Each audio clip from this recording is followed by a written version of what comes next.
Start with today's news analysis from the Hindu newspaper. Israel-Iran ceasefire is in effect, says Trump. So basically इसका background ये है कि a ceasefire was announced between Israel and Iran to take effect on Tuesday morning. So late night we all know कि president Donald Trump जो है उसने ceasefire declare कर दिया था और ये बोला था कि US President declared that the truce was in effect. So, however, violations from both the sides occurred even before the ceasefire began. So, what are the key developments? There were missile strikes. Israel hit 8 ballistic missile launchers in western Iran, and Iran fired 20 ballistic missiles in 6 barrages. So, casualties kitni aayi hai? That 4 were killed and 22 were injured in Iranian attacks.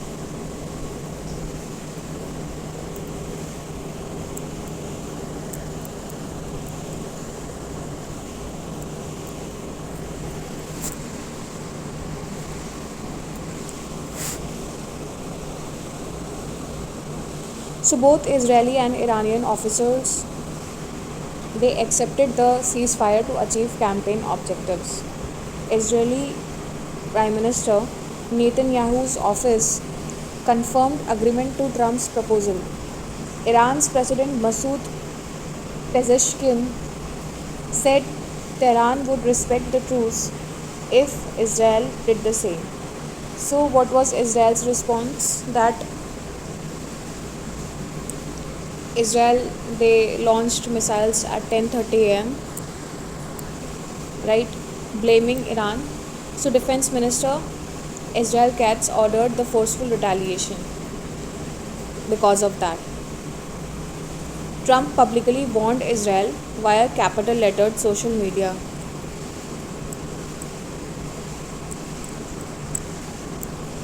So Israel, do not drop those bombs. If you do it, it is a major violation.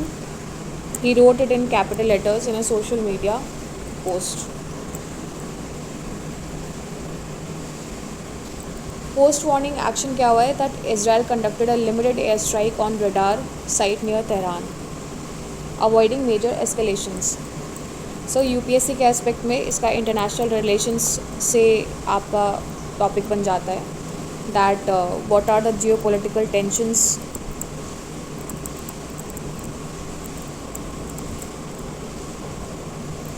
going on and what is the role of US as a mediator.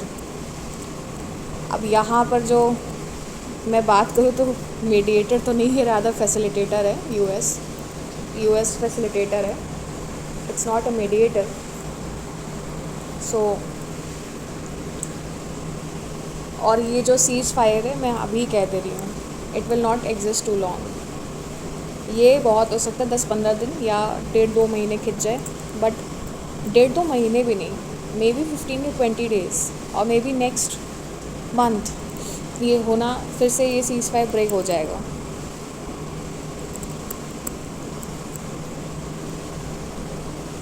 Because Israel रुकने वाला नहीं है और later on US भी strike करेगा. US basically जो है वो ब्लफ कर रहा है. So it is bluffing Iran. जैसे उसने पहले बोला था कि हम 2 हफ्ते का टाइम दे रहे हैं और 2 दिन में ही एयर स्ट्राइक्स कर दी थी, वैसे ही मैंने अपने प्रीवियस वीडियो में भी बोला था, वैसे ही अभी भी ये सिर्फ सीज़ फायर की नौटंकी है और कुछ नहीं है, और it will sooner break off.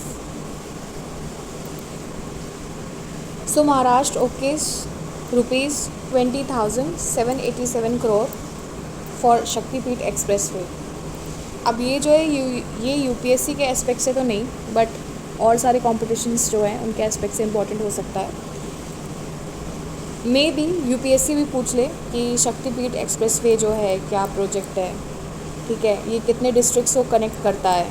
So it connects from Wada to Sindhudurg on Maharashtra to Goa border. So the corridor is expected to reduce the travel time between Nagpur and Goa. ये यूपीएससी में पूछ सकते हैं प्रीलिम्स में. from the current 18 hours to 8 hours. So Maharashtra State Road Development Corporation has been tasked with implementing the project. A senior official said, adding that the Housing and Urban Development Corporation has sanctioned a loan of around rupees 12,000 crore for the acquisition of nearly 7,500 crore hectares of the land. Farmer leaders said that they will not let the government acquire their land farms. तो ये भी एक issue आ रहा है. So basically इसमें ध्यान देने वाली बात ये है कि ये कनेक्ट करता है वारधा से सिंधुदुर्ग तक, जो कि महाराष्ट्र गोवा बॉर्डर पे है. और ये जो कॉरिडोर रहेगा ये ट्रैवल टाइम रिड्यूस कर देगा बिटवीन नागपुर एंड गोवा. पहले 18 घंटे लगते थे और अब 8 घंटे लगते हैं. So next topic is find ways of increasing revenue of panchayats. Amit Shah urges CMs. So basically ये 25th Central Zonal Council का जो मीटिंग था that was held in Varanasi, right? इसमें सारे जो जितने भी CMs थे उन्होंने पार्टिसिपेट किया था. So it was chaired by the Home Minister. So the participants included CMs of Uttar Pradesh, ये यहाँ पर दिया हुआ है, CMs of Uttar Pradesh, Uttarakhand, Madhya Pradesh and Chhattisgarh. तो ये सेंट्रल जोनल काउंसिल्स थी. आपको ये मालूम होना चाहिए कि कितनी काउंसिल्स होती हैं, ठीक है, कितनी जोनल काउंसिल्स होती हैं, नॉट काउंसिल्स, जोनल काउंसिल्स कितनी होती हैं, ठीक है.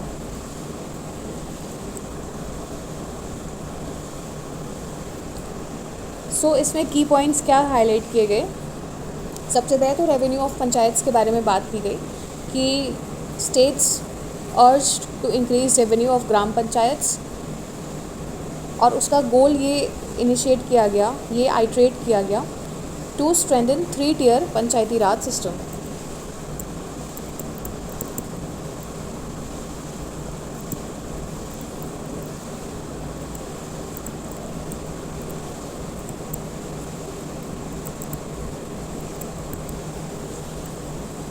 कमेंट बिलो कौन सी फर्स्ट कमेटी थी जिसने 3-tier सिस्टम को लागू करने के लिए ये रिकमेंडेशन दी थी. So please comment below. So key agendas इसमें क्या डिस्कस किए गए. For the implementation of fast track special courts that would involve rape cases of women and also of the children. Brick and mortar banking in every village, ठीक है. Emergency response support system भी roll out होना चाहिए, इसके बारे में भी discussion हुआ है कि एजेंडाज जो थे. And reduce school drop out rate to 20.2%. So boost cooperative sector.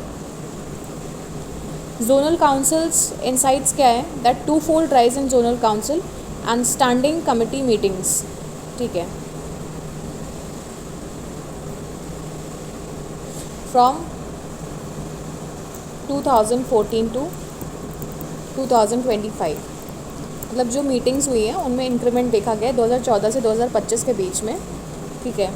ये यहाँ पर है, बात हो रही है इसकी, एज़ कम्पेयर टू 2004 टू 2014.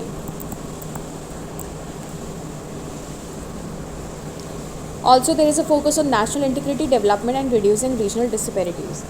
अब यहाँ पर इम्पॉर्टेंस क्या है. सबसे पहला तो आपका जो पंचायती राज इंस्टीट्यूशंस हैं, जो भी कमिटीज़ हैं जिनकी रिकमेंडेशंस हैं, लाइक अशोक मेहता कमेटी हो गई, ठीक है, गडगिल कमेटी हो गई, ये सब जितनी भी कमिटीज़ हैं आप उन पे नोट्स बना सकते हैं. सेंटर स्टेट रिलेशंस जो हैं,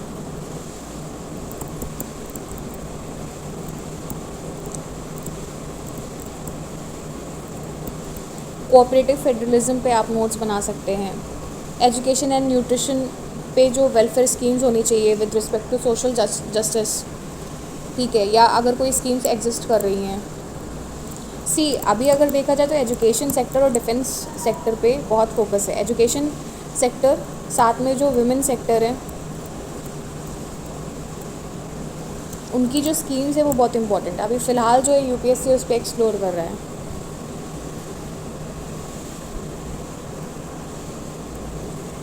सो उसके अलावा यहाँ पर क्योंकि अर्ज किया गया है increasing the revenue of the panchayats, ठीक है, तो जो टैक्स डिवोल्यूशन है टू पंचायत्स, उसमें सेंटर का क्या रोल होता है, स्टेट का क्या रोल होता है,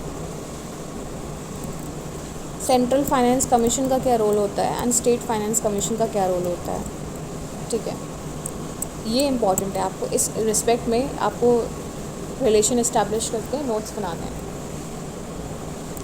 और ये आपको ऑलरेडी एम लक्ष्मीकांत में मिल जाएगा, सेंटर स्टेट रिलेशंस जो चैप्टर है उसमें आपको मिल जाएगा ये एस्पेक्ट कि किस तरीके से टैक्स डिवोल्यूशन होता है, स्टेट फाइनेंस कमीशन किस तरीके से सजेस्ट करती है कि कितना अमाउंट देना है।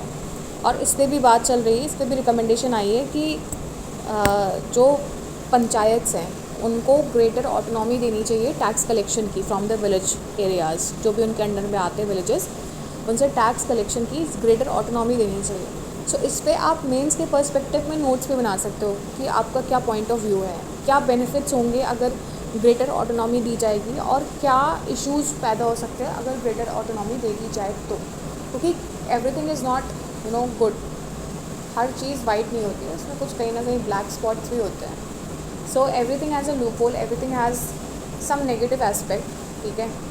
तो सेल्फ गवर्नेंस जो है यहाँ पर फोकस रहता है पंचायत्स में, ग्राम पंचायत्स में, उससे रिलेटेड आप नोट्स बना सकते हैं, तो वो आपका कहीं ना कहीं वो ऐसे में भी हेल्प करेगा और मेंस की जो आंसर राइटिंग है उसमें भी हेल्प करेगा। So next topic is the need for gender equity in urban bureaucracy. So इसका बेसिक कंटेक्स्ट ये दिया हुआ है कि by 2050 around 800 million Indians will live in urban areas, ये एस्टिमेट्स हैं, ठीक है। Around 800 million people will live, that is half of the population would be in urban areas. So urban transformation demands inclusive, democratic and gender responsive governance, right?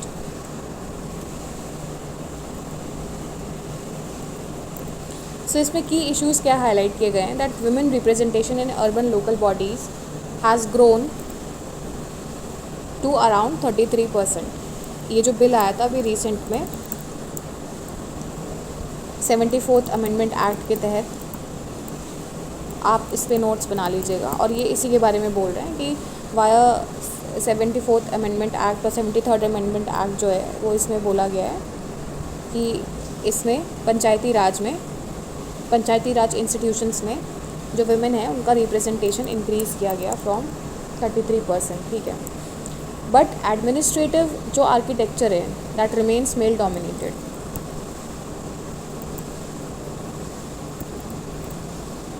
So only 20% of women in urban governance are included in the administrative architecture. So lower representation in planning, इसका result हो रहा है। Municipal engineering and finance often confined to desk roles, ठीक है। Bureaucratic imbalance की यहाँ पर बात कर रहे हैं, उसमें dominance of men in policy making, planning, policing, transport and infrastructure, in areas में ज़्यादातर मेल डोमिनेंसी है। So this lacks gender sensitivity in urban mobility, example public transport and street safety. So public safety and infrastructure, community level services, इन सब में we will see that we are seeing that there are less women as compared to what number should be increased. So gender responsive budgeting की अगर हम बात करें, so this integrates gender considerations into public finance. So this can be accounted as a missed opportunity in India despite efforts in Delhi gender budget since 2006, Kerala, Tamil Nadu and Bihar. So GRB was implemented in these areas. और उसका जो national level impact हुआ है वो काफ़ी low हुआ है। As compare to global examples like Rwanda, Brazil, South Africa की अगर हम बात करें तो वहाँ पर जेंडर प्लानिंग एंड बजटिंग को काफ़ी फोकस में रखा जा रहा है.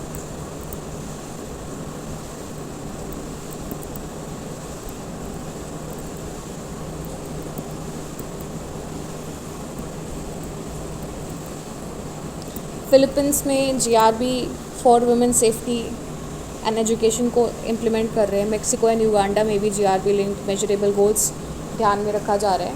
एंड तुनिशिया में भी फोकस किया जा रहा है फीमेल मोबिलिटी पे एंड सेफ्टी पे. अब इसमें वे फॉरवर्ड रिकमेंडेशंस क्या दी हुई है इस आर्टिकल में, that nation should build inclusive urban governance beyond Kota's.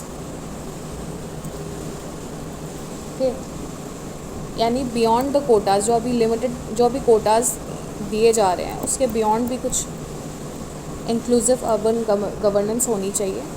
And implement gender responsive urban design in neighbourhood safety, equitable transport, women friendly public spaces and empower more women in urban governance.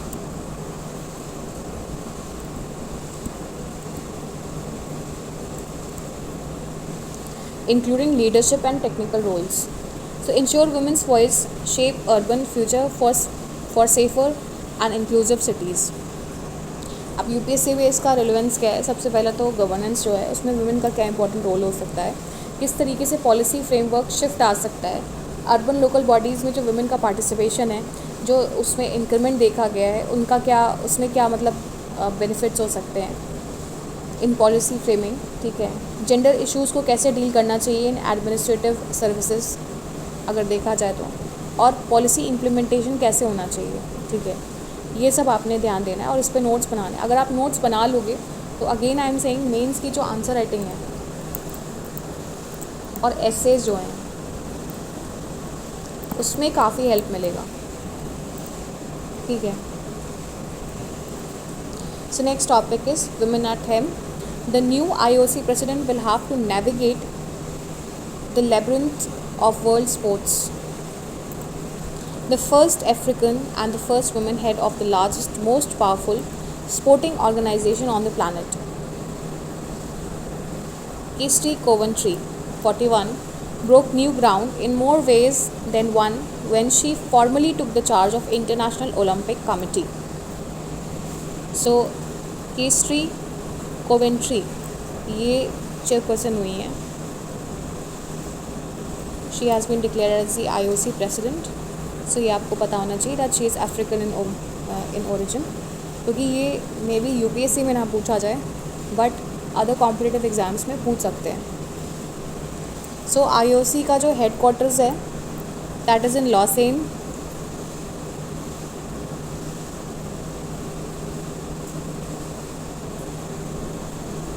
ये भी important है, ये other competitive exams में पूछा जा सकता है that IOC का हेडक्वार्टर्स कहाँ है. यूपीएससी तो वैसे क्वेश्चंस पूछते नहीं हैं.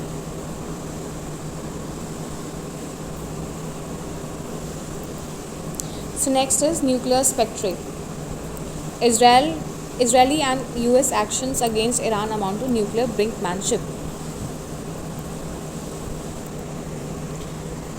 सो बेसिकली इसमें जो कि इश्यूज हाईलाइट किए गए हैं that there was a 12-day intense missile barrage and air strikes exchanged between Israel and Iran that ended with a ceasefire triggered by Israel's preemptive strike.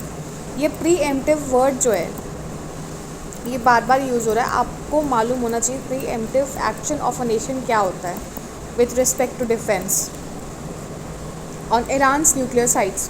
So nuclear brinkmanship के बारे में अगर हम बात करें तो Israel and US actions are seen as nuclear brinkmanship escalating global nuclear tensions. They also ignored risks like radioactive leakage,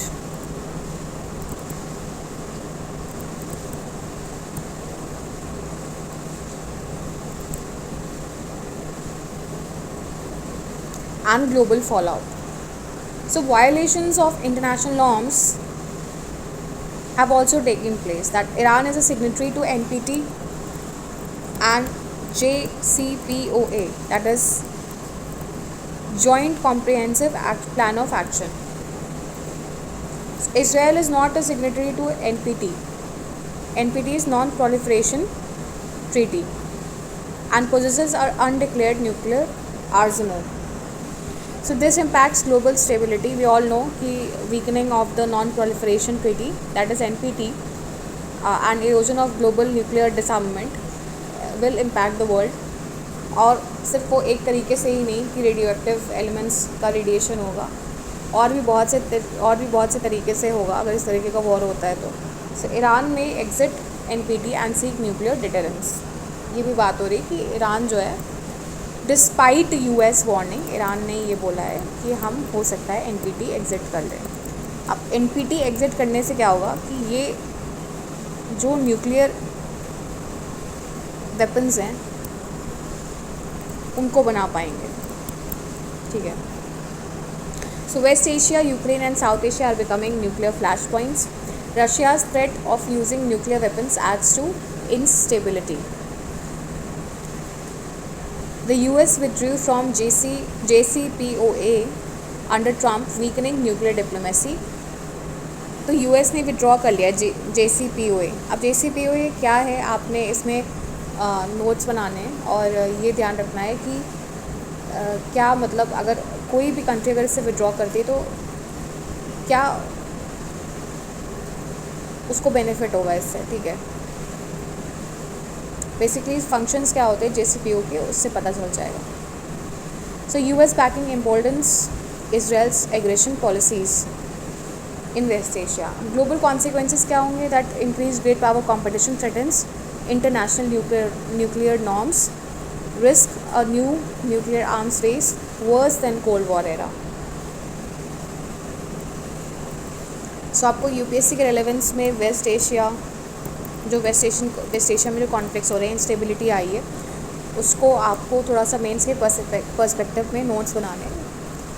if you want, मैं अपने इंस्टाग्राम चैनल पे इसे शो कर दूँगी, मैं लिंक भी शेयर कर दूँगी आपको वीडियो के लास्ट में. अपना इंस्टाग्राम अकाउंट की जो लिंक है, जो इस चैनल का जो लिंक है इंस्टाग्राम का, I will share it out.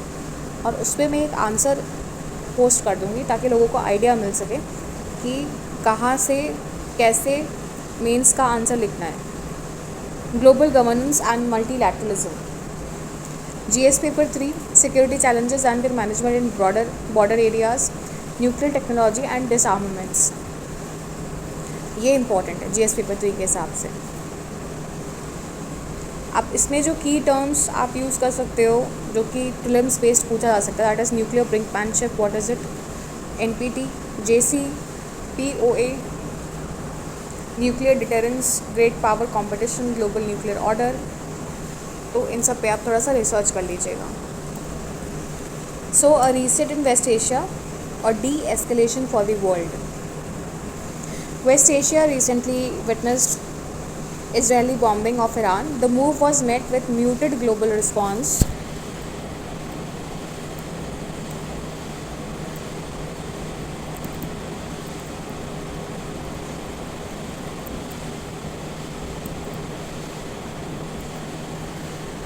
Including tacit approval from US, Russia, China and EU. US and Israel's objective रजीम change in Iran. ये इसराइल और US का जो ऑब्जेक्टिव है कि तख्ता पलट करना, यानी जिसे कहते हैं रजीम चेंज करना. अब ये क्यों रजीम चेंज करना चाहते हैं, ये मैंने अपने ऑलरेडी उसमें बता दिया है कि क्यों रजीम चेंज करने की बात की जा रही है. उसके पीछे एक बहुत बड़ा कारण है. कारण ये है कि अगर इनके पास न्यूक्लियर वेपन्स आ जाएंगे, अगर if they reach to 90% enrichment of uranium, तो ये न्यूक्लियर वेपन्स बना लेंगे.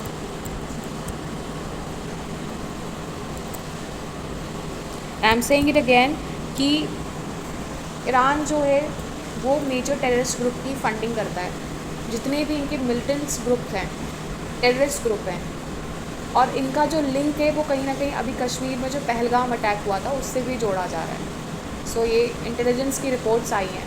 अगर आप पढ़ोगे ब्रॉडर एस्पेक्ट में, सो आपको पता चल जाएगा कि ईरान का रोल रहा है. सो इसीलिए अगर ये बात हो रही कि if they use nuclear energy apart from energy generation for electricity and varied other progress processes, तो ये कहीं ना कहीं वर्ल्ड के लिए काफ़ी फैटल हो जाएगा, इनको कंट्रोल करना बहुत मुश्किल हो जाएगा.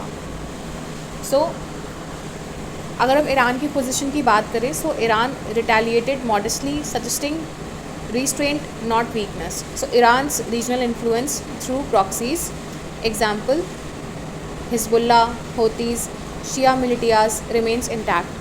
So यहाँ पर मेंशन भी है इसमें नोट्स में, मैंने अपने नोट्स में मेंशन कर रखा है और ये इस आर्टिकल में भी मेंशन है कि इनका जो इन्फ्लुएंस है हिजबुल्ला, हौतीस जो हैं, शिया मिलिटियाज़ हैं, उनमें काफ़ी इन्फ्लुएंस रहता है. और ये ग्रुप्स क्या करते हैं, ये डिफरेंट कंट्रीज़ डिफरेंट कल्चर्स को टारगेट करते हैं, वहाँ पर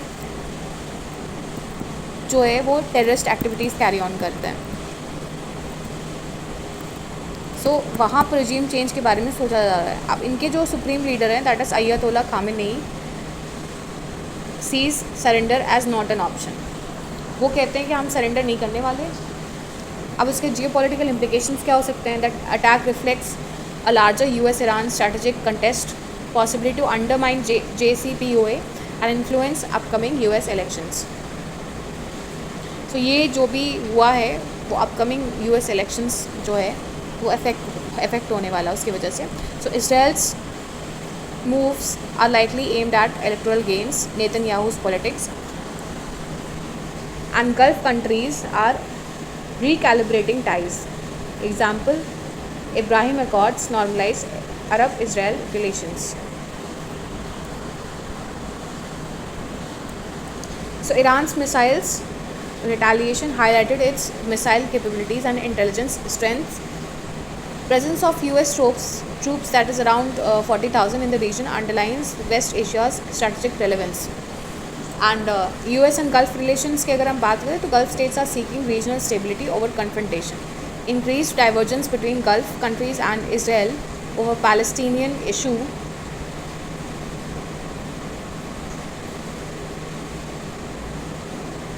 So what is India's stand on this? So for India has neither made announcement on Israeli preemptive strikes on Iran nor taken any active role, just as it has not in other wars elsewhere. So West Asia is basically crucial for India with the following aspects of energy security,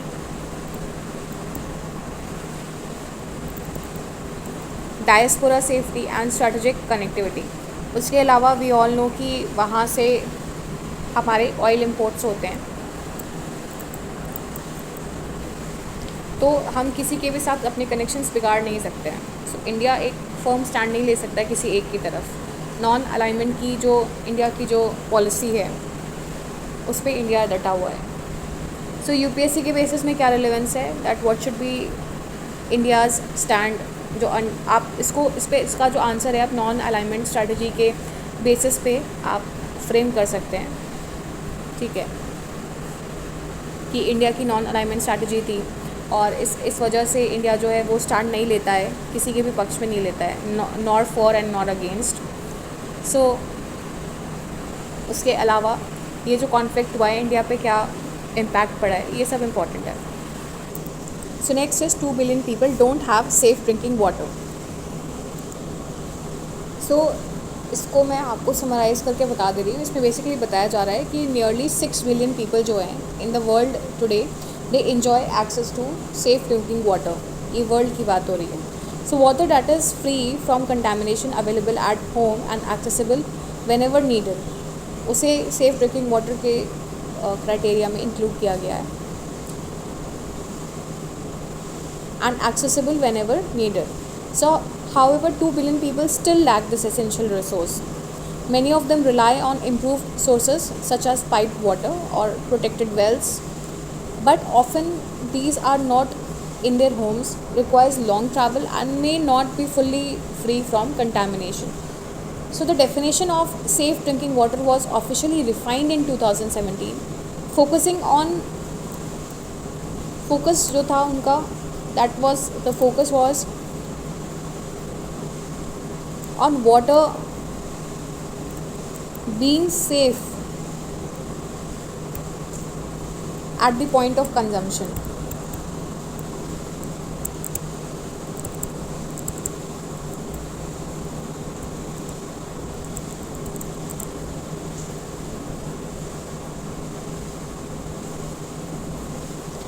For instance, water collected safely may become contaminated by the time it is consumed if it is stored improperly.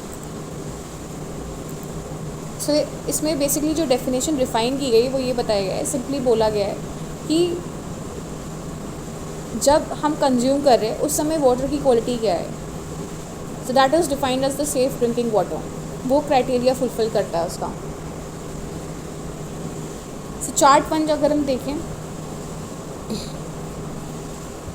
So explains about the different rungs of water safety, showing that only a small fraction still collects water from open sources like river.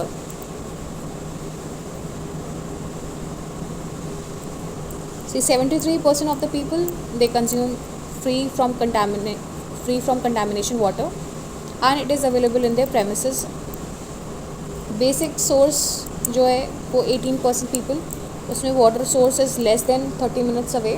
And limited source people में अगर हम देखें criteria जो है इसमें 3.7% जो है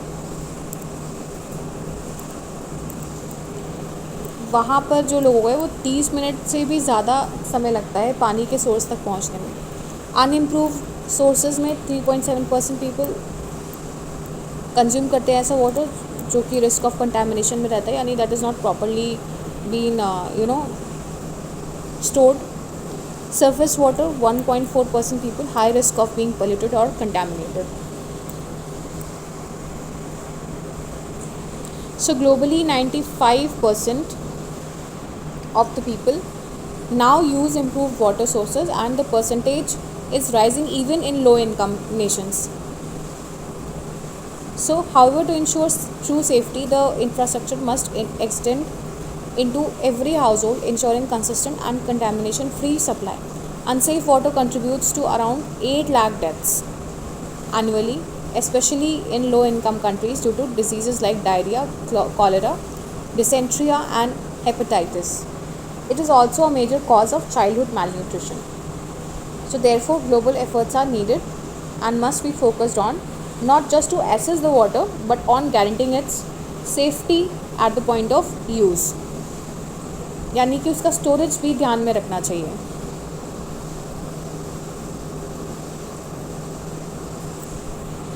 specially for rural and low income communities.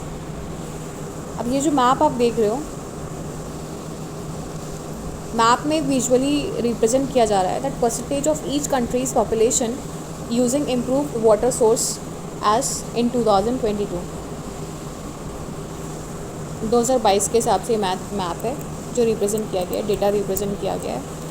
इसमें जो डार्क ब्लू कलर से दिया गया है वो दिखाता है that 90% of the population has access to improved sources of water, right. Lighter shades represent lower percentage indicating poor access, and countries in sub Saharan areas, ठीक है, and parts of South Asia show lower access that is at some point below 50%. आप ये colour देख रहे हो.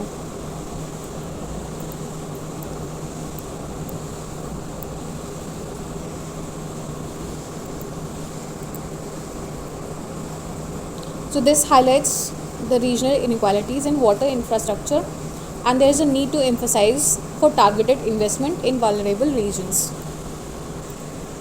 So next is troubled waters of Godavari. अब ये context, ये जो न्यूज़ टॉपिक है ये कवर करने का क्या एक बेसिक रहा है, एक जो नॉट बेसिक बट क्या रीज़न रहा है.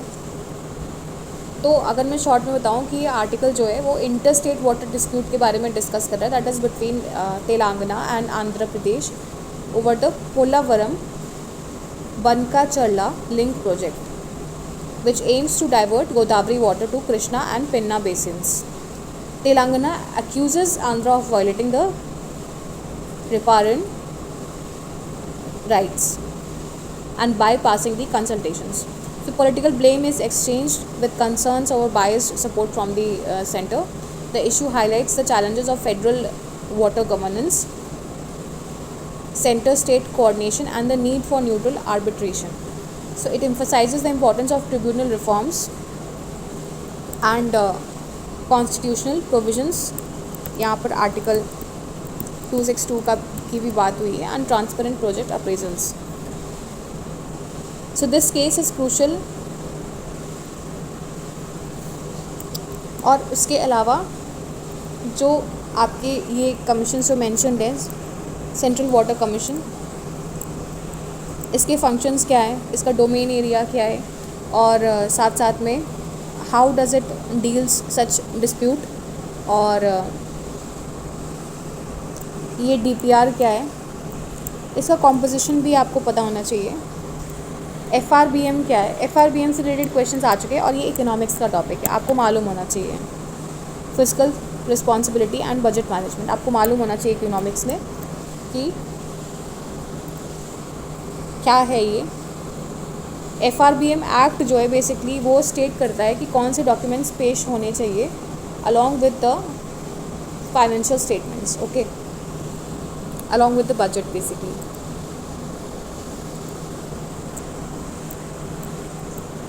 तो आप इसमें नोट्स बना लीजिएगा, बिकॉज बजट के साथ साथ और भी चीज़ें इसमें स्टेट की गई हैं with respect to fiscal responsibility, so you should know about it. So next is US heavy duty attack on Iran's nuke strike. We all know कि जून 21 को यूएस मिलिट्री ने एयर स्ट्राइक्स लॉन्च किए थे on Iran's nuclear facilities. 3 facilities जो हैं वहाँ पर किया गया था। फर्स्ट वन वॉज फॉर्डो, ठीक है, second one was Natanz, and third one was Isfahan. ये 3 साइट्स जो हैं इन पे एयर स्ट्राइक की गई थी। तो operation named midnight hammer, operation का जो नाम था that was midnight hammer, and it used B-2 spirit stealth bombers, right. B-2 bombers का यूज़ हुआ था, इसमें एक्सप्लेनेशन दिया हुआ है पूरा कि किस तरीके से इसको अंजाम दिया गया था। And it was equipped with GBU 57 massive ordnance penetrators MOPs and GBU 31 bunker busters bombers. So ये 3 टाइप के जो बॉम्ब्स थे वो यूज़ किए गए थे। अब इसमें की पॉइंट्स क्या हाईलाइट किए गए हैं कि ऑब्जेक्टिव क्या था। ऑब्जेक्टिव ये था कि basically they wanted to target the nuclear enrichment facilities, ठीक है। So this was a response to perceive threats from Iran's nuclear programme. As I told you कि ईरान का जो न्यूक्लियर प्रोग्राम है वो कहीं ना कहीं वो थ्रेट हो सकता है लोगों के लिए, for the world Indeed. So high intensity weapons were used. GBU 57 MOP के बारे में अगर हम बात करें तो उसका वेट जो है वो अराउंड 13,600 किलोग्राम है, and penetrates up to 200 feet, okay, of concrete, और 5,000 feet of the earth.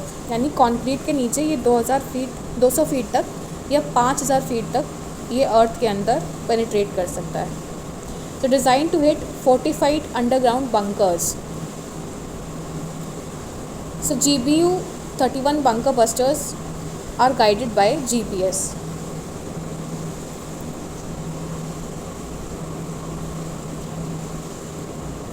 And delivers precise impact.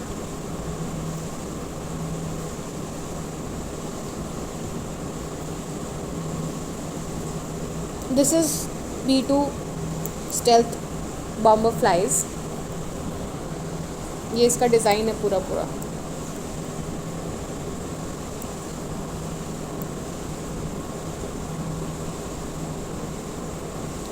अगर हम B-2 स्पिरिट स्टेल्थ बॉम्बर की बात करें तो it is a high stealth and long range that cost approx $2 billion per unit. Longest combat mission record इसका रहा है, and highly maintenance intensive, requires extensive climate controlled hangars. So this is designed to evade radars even and penetrate the defense system. Means अगर आपके जो air defence radars है उनको भी क्या कहते हैं, ये पेनिट्रेट कर सकता है और पता नहीं चलेगा ये कब घुस जाएगा आपके एरिया में. So why bunker busters were needed? Because Iran's Fordo facility is deeply buried under the mountain. So heavily fortified भी है. So regular bombs were ineffective and only MOPs could reach. So इसका UPSC में जो relevance है वो basic इतना ही कि nuclear basis पे जो है यूजुअली डिफेंस में तो इसका यूज़ उतना नहीं होगा, क्योंकि इंडियन डिफेंस सिस्टम पे जो आपके जो भी एयरक्राफ्ट्स हैं, ड्रोन्स हो गए, उनके बारे में ही पूछता है. और अभी ये 3 कॉलम क्वेश्चंस में पूछा गया है. 3 कॉलम क्वेश्चंस में उन्होंने 3 नाम दे दिए थे और वो एयरक्राफ्ट्स और हेलीकॉप्टर के नेम थे. उसमें से एक ड्रोन भी था और ये पूछ लिया था कि ये क्या है, इसका फंक्शन क्या है. ये 3 उसमें पूछ लिया था. 3 कॉलम क्वेश्चंस में इस तरीके से पूछ लिए थे. ठीक है. So next is, for the first time India breaks into top 100 in global SDG rankings. The index measures overall progress towards achieving the 17 sustainable development goals adopted in 2015. India takes 99th rank. ये देखिए, up from 109.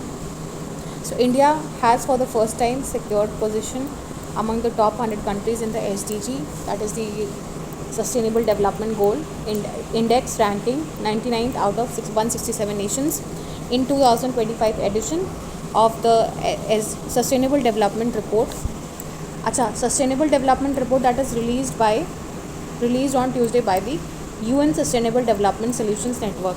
अब ये important है कि it is released by Sustainable Development Report, UN Sustainable Development Solutions.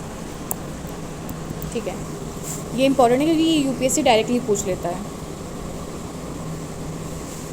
So index measures overall progress towards achieving the 17 SDGs adopted by United Nations states in 2015. So with a score of 100 indicating full achievement of all goals. ठीक है.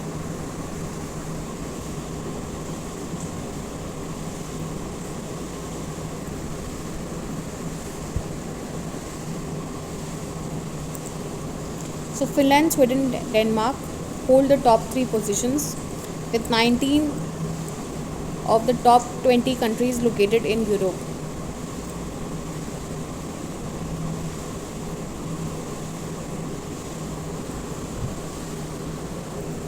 So next topic is technique to make CAR T cells in vivo could transform cancer care. So ये basically science and technology से related है. That CAR T cell therapy is a revolutionary form of cancer. मैं आपको summary बता दे रही हूँ, इसको summarise करके बता दे रही हूँ. ठीक है. Where a patient's immune cells T cells are genetically modified to recognize and destroy cancer cells. Traditionally this involves extracting the T cells, ठीक है, engineering them in lab using viral vectors to express a synthetic molecule called CAR. CAR. CAR is chimeric antigen receptor. So what are T cells? अब T cells क्या है ये आपको ढूंढ के comment box में मेंशन करोगे. T cells क्या है? To detect cancer specific markers like CD19 common in B cell cancers. While effective, this process is costly and time consuming and involves complex ex vivo processing and chemotherapy preparations. So a new technique aims to simplify this by creating CAR T cells directly inside the patient's body in vivo using mRNA. Instructions instead of viruses. So mRNA instructions का use होगा instead of viruses. This lowers the risk of genetic side effects and eliminates the need for lab based cell engineering. The T cells temporarily express CAR, reducing long term complications. So this approach can potentially transform cancer care by making treatment faster, safer and more accessible. ठीक है. उसके अलावा a new in vivo CAR T cell therapy platform shows a promise in transforming cancer care by avoiding the complex, expensive steps of traditional methods. So basically monkey trials हुए थे on 2 or 3 of the intravenous infusion spaced 72 hours apart induced CAR expression and depleted B cells. ये जो है ये आपका experiment हुआ था across the tissues, so mimicking drug like delivery rather than cell specific protocols. So basically T cells का usage क्या होगा इसमें, ये देख रहे हैं आप, यहाँ पर लिखा हुआ है.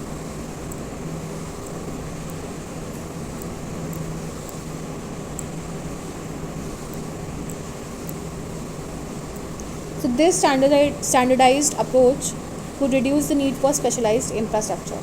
Although promising results were observed in animal models, human trials are essential to verify the safety, efficacy and long-term impact. So expert caution about reproducibility issues, the need for further standardization. So India के context में क्या है कि India के context में high burden of B cell cancers है, ठीक है.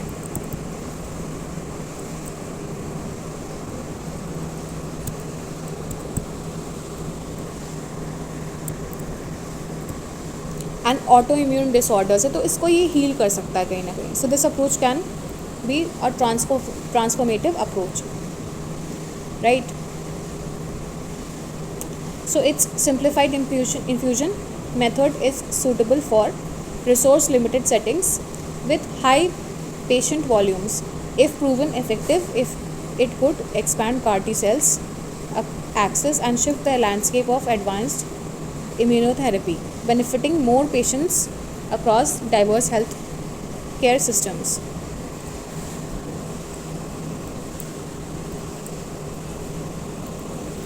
So that's all for the day. Here I end my analysis. I request you to like, subscribe and share my channel and share your valuable feedback so that I can bring in more improvements. Thank you and have a nice day.